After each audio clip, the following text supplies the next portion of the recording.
Good morning guys, so kasama ko ngayon yung family ko and yung baby namin. Punta kami sa Lubo, mag-swimming kami sa La Rich Beach Resort.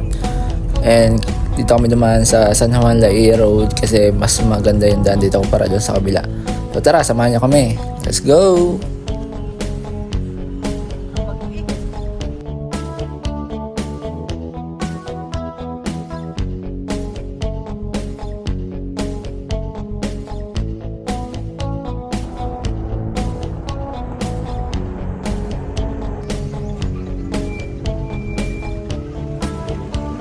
So finally, andito na kami sa La Rich Beach Resort dito sa Lubo. And maganda yung view sa daan. So tingnan lang natin kung sulit yung 2 hours natin travel from Batangas City. Let's go! Hi bebe! Oo, nakasama ka nakalak.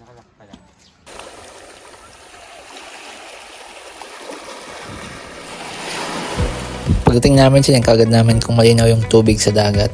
At di kami nabigaw, goods na goods. So medyo mabato pero ganito ata talaga yung shoreline dito. Nakakatamad na nga maligo kahit di pa kami kumakain. And mukhang nag-enjoy yung baby ko.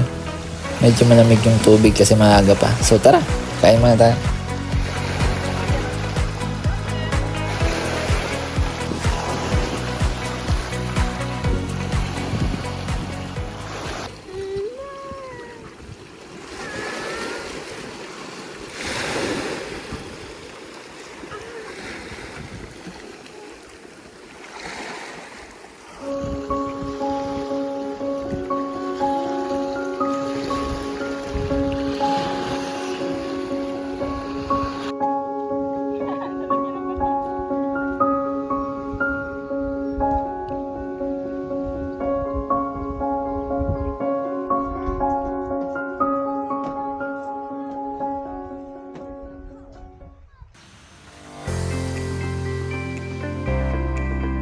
Maaga nga kami nakaalis ng bahay, nga lang naiwan namin yung nilutong kanin. Buti na lang mayroon sila ditong available na mga lutuan at mga rice cooker. Kapayain ka? Ha? Wala pang rice. Ano yan? Apple? Apple, Galing galing. naman.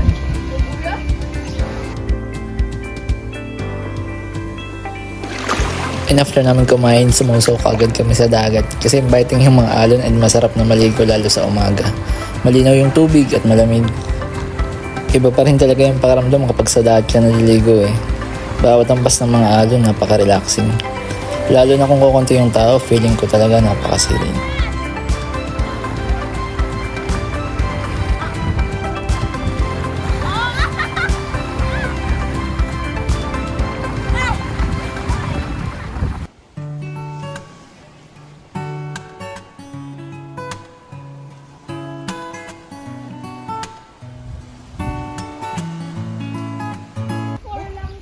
And yung medyo sawaan na nga sa dagat, lumipat naman kami dito sa pool.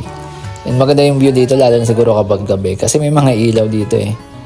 Hindi nga lang namin na-try yung overnight. Pero if ever bumalik kami dito, siguro subukan namin mag-overnight.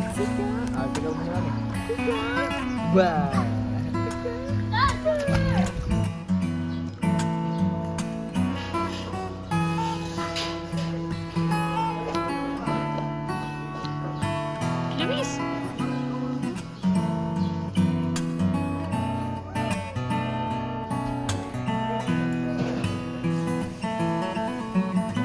Maganda naman yung place nila lalo siguro kapag nabutan nyo yung sunrise. Yun nga lang sa tanghali dun sa pwesto namin napakainit talaga. Kaya recommendation ko kapag bumisita kayo dito mas maigi siguro overnight na. Dami pang nasa bebe.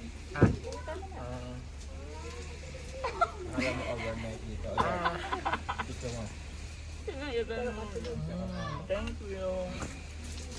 Hindi tayo nakaupo. Nakapon tulog. Lilog, buti na malilog. Ang tumamaya ng hapon.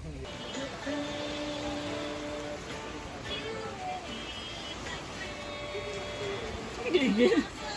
Gigil. Watch lang ikaw, watch. Hello, friends. Okay, uwian na. Magang mag-impake sa inyo. Bandang 3pm nag-decide na rin kami mag-prepare para umuwi. Medyo mainit pa rin kasi kaya din na rin kami nakaligo ulit. Although hanggang alas 5 pa naman yung day tour, mas pinili na lang namin umalis ng maaga kasi may mga kasama kaming bata. And sa pag-uwi namin dito naman kami dumaan sa may Malagundi. Although medyo mahirap yung daan, pero napaka worth it talaga ng view. And kung trip yung mag-car camping, marami ding campsite dito na pwede nyong bisitahin.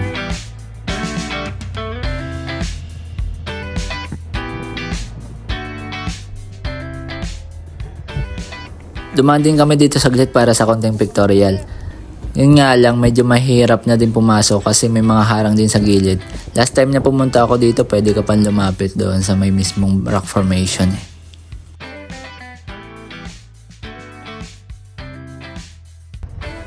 Medyo challenging talaga yung daan dito lalo kung sedan ang gamit. Kasi mabato at masikip. Pero may ginagawa na namang alternative na daan paakyat ng bundok. Kaya lang di pa rin yung sementado kaya mas pinili na lang namin dito sa may baybay dagat.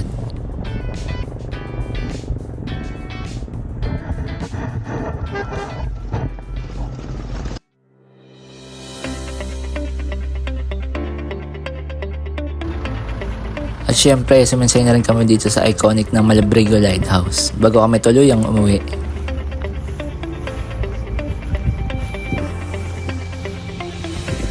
Hindi nga punta doon.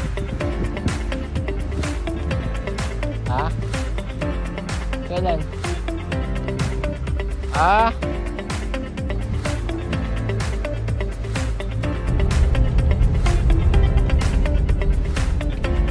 At ang masasabi ko lang, napakaganda talaga ng daan dito sa Lobo, lalo na sigurado kapag natapos yung mga ginagawang kalsada.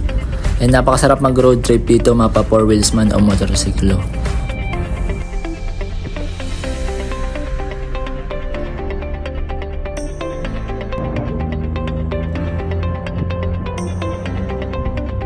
Medyo natagal lang kami sa biyahe pero nagpapasalamat pa rin ako at safe kami nakauwi.